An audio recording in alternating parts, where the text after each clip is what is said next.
video, gusto kong i-share sa inyo guys. Alam kong marami nang nakakaalam, pero sa mga hindi pa guys nakakaalam, gusto ko i-share sa inyo na meron na ngayong updated ngayon sa Messenger, which is meron na po talagang mismong app lock yung Messenger. So, hindi mo na kailangan pumunta sa settings mo para iset mo yung lock sa Messenger kasi mismong Messenger po is meron na po siyang lock. Ayan. Punta lang po kayo sa inyong Messenger.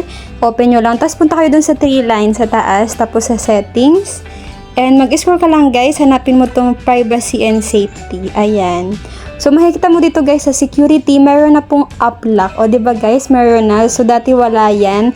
Pero ngayon makikita na natin siya. So, i-click mo lang siya. So, as you can see, naka-off pa sa akin. So, i-on mo lang siya guys. Ayan. On mo lang siya. Tapos, mamimili ka lang dito guys kung ilang minutes, ganon yung pipiliin mo bago magkaroon ng lock yung messenger mo. So, ako pipiliin ko tong after I leave messenger para in case na kino-close ko yung messenger ko, mag-automatic maglalak na siya. So, ganun lang guys kadali.